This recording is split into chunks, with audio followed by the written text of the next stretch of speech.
I just want you all to understand. My beef with the Tau is possibly the most surface level thing on planet Earth, but it does drive many of my hobby decisions.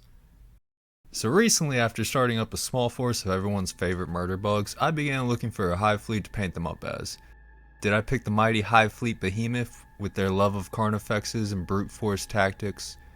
Maybe I went for the sneaky breaky bugs of Hive Fleet Kraken, or perhaps the mysterious Hive Fleet Tiamat, who are building something that does something. Look, no one really knows what they're doing, but they're doing things, alright? I'll stop pretending like you didn't read the title now. I went with Hive Fleet Gorgon, and I'd love to say that I chose them because their tactics spoke to me, or because they use a particular type of nid that I think is really cool, but I am a much simpler man than any of those reasons. I picked these particular bugs because they almost brought the population of the Tau to 0.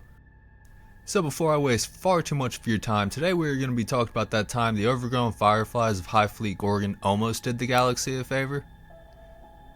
Like a few other notable Hive Fleets, this fleet started off as part of Hive Fleet Behemoth. After the defeat at Macragge, however, a splinter fleet broke off from Behemoth. This splinter fleet would begin attacking and consuming poorly defended Imperial worlds as it slowly kind of drifted its way towards Tau space. By the time these murder grasshoppers had made contact with the Tau, they had grown into a fully fledged Hive Fleet of their own. Now, this did not happen with Hive Fleet Gorgon, but it's the Tau, so y'all already know what I'm about to talk about. The Tau, being the Tau, tried to reason with the only species in the galaxy that doesn't talk and sacrificed more of their water boys in an attempt at peace talks. Like at this point, I feel like being a part of the water caste is just as harmful to your health as being a part of the fire caste. I will say though, as much shit as I give these space weeps, you gotta give them credit for trying, I guess. Unfortunately for them, the Great Devourer gives zero shits about your random acts of kindness. Kinda like my ex, now that I think about it. Anyways, what made this particular branch of Satan's ladybugs so deadly was their ability to adapt to the tactics of their enemies even faster than that of other Hive Fleets. Where other Hive Fleets may take a few months or even a few years to adapt, this fleet seemed to be able to adapt to a tactic between engagements. And they were amazing at being able to exploit any weaknesses, such as being an absolute scrub in melee. However, unfortunately for our hive-minded protagonists here, the Tau were also pretty adaptable and could exploit any weakness that they found as well. Foreshadowing. So after Gorgon Nom Nom, the outbound Brotherhood Tau Explorer Fleet, and I am not making that name up by the way, they turned their sights on the world of Sha'draig? Shia LaBeouf. So as Shia LaBeouf's perimeter defenses begin to come under assault, Admiral Kor'O'Valroth, which is the only time I'm going to attempt to say that motherfucker's name in this video, repositions his fleet to orbit the planet. However, Gorgon managed to make it to the planet before Kirito does, so the Tau forces hunker down in their orbital defense stations, hoping that their fighters could hold off the unending horde of gargoyles long enough for the fleet to arrive. But the Tau kinda forgot that the Nids don't really give a shit and they have zero chill, so Gorgon pretty much just blankets the orbital stations and bodies and then just descends to the planet, leaving like 2 ships in orbit to blockade the moon. Which is a level of disrespect I for one would take kinda personally. Like, how are you gonna blockade my planet with 2 ships, bro? I at least need 6 or 7 up there. Pause. Anyways, Kirito eventually reaches Shia LaBeouf, and surprise surprise, his ships are able to slip past the blockade of 2 ships. However, the Nids are not too happy that more space weebs just jumped in system and they start whipping up a few more ships of their own. Kirito then gets down to the surface, and despite him being a filthy Tau, he is an absolute Chad from this moment forward. When his ship touched down, the ground shook, but not from the size of the craft, it was from the weight of his enormous balls. So he's walking off the ship, and a bunch of the other commanders come running up to him, and they're all like, "Oh, thank God, we thought we were so fucked, let's get out of here." And Kirito's like, "Retreat, hell, we just got here." And his homie Shas'el Vorcah is like, "But we're surrounded, Kirito-san." And Kirito's all like, "Good, then they won't be able to escape us, Shas'el-san." And for the next year, these motherfuckers start boxing Gorgon like Tyson shoulda boxed Paul, but we aren't gonna mention that travesty ever again. Like, I'm glad Mike got paid and all. That's really all that matters at the end of the day, but I just really wish Mike would've killed. Anyways, back to the weebs getting pounded. Pause. For nearly a year, the Tau were pinned up against their walls, being ravaged by the Tyranids day in and day out. I meant that one. Eventually, after putting up a valiant defense and even claiming a few victories over the Bugs of Doom, the Tau were forced to retreat to the mountains of Sha'draig. There they continued to put up a stubborn resistance. Eventually, much of the Tau force would be withdrawn from the planet, as many of the higher-ups saw the planet as untenable. However, Shas'el refused the order to withdraw and kept a small force with him to continue the fight. Shas'el would eventually raise his banner in victory, though to call this a Pyrrhic victory would be a massive understatement. Most of the planet's population had been killed, turned to bugs, then killed again, and the landscape itself found itself suddenly devoid of the vast majority of its biomass. And this victory would set the stage for how a lot of the rest of the conflict would turn out. Again, props to the Tau for being able to stay adaptable in the face of the Great Devourer, but at the end of the day, when dealing with the Nids, it always comes down to a pure grind of attrition, and they got the cheat codes on. Because even if you kill the Nid, if there's biomass left over and some of their harvester organisms are alive, guess what? Another Nid is about to spawn. As stated though, Gorgon had been handed a big old L by Shia LaBeouf, so they started looking for something easy to get their body count back up. Don't talk shit about your ex skin. Don't talk shit about your ex skin. You can resist it. You don't have to be toxic. You can be the bigger person here. Let's just go back to talking about murder. That'll make you feel better. Wait, what? So Gorgon moves over to Camino and begins to nom-nom on the inhabitants there, when the Necrons make a surprise cameo and this turns into a three-way.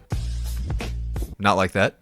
Anyways, the Necrons jump in system and wipe the floor with the Tyranids at first, and the Tau, being the fucking Tau, are like, oh, look, a species we've never encountered before. I know that they are completely made of metal, and their faces don't move when they talk, but do you think they want to be friends? I mean, they did just save us from the Tyranids. They must want to be friends, right? The Necrons did not want to be their friends. And they began harvesting the off-brand avatar-looking motherfuckers for their Satan, which I don't really have time to fully go over, but TLDR, Satan are these shards of gods that Necron shattered into pieces to use as batteries for their super toys. Because they did kill a god one time, but now some of their men randomly start to feel hungry despite the fact they are 100% metallic beings and don't need to eat at all. They also developed an obsession with skin. And they say 40k isn't family friendly. Just look at Steve, he's friendly looking. Get you some friends like Steve, they'll point you in the right direction. Anyways, back to the Necrons who are sacrificing the Tau to their star battery in record numbers. So the Tau make the incredibly wise decision to get the fuck out of there, but these guys can't catch a break because they get ambushed by the Nids as they're withdrawing. The vast majority of their fleet gets murked, but a small group manages to make it to a planet called Hos R Us where they set up a hasty defensive line. However, if you remember, an entire planet could hardly hold back the swarm, so how long do you think these guys managed to hold out for? If you guessed 48 hours, go ahead and leave a comment down below and I'll give you a cookie or some shit like that. Anyways, as the Tyranids were finishing up their little snack, the Tau jumped back in the system, looking to knock out a few of the ships that helped the Tyranids move through space. I'm sure you all know this, but for those that don't, the Nids don't travel in the warp. They create this little like gravity hot pocket that pulls themselves to wherever they want to go. It's safer, but slower, like considerably slower. Anyways, the Space Weaves are able to take out a few of the spaceship bugs before they have to withdraw. And then it gets even better for our little Space Weebs, because as they're having a really shitty day at the office, the Imperium decides to drop out of the warp and make it even worse for them. Because these guys were on the Damocles Golf Crusade, meaning that they had a specific hate boner for the Tau. So the Tau are sitting there like, no, wait.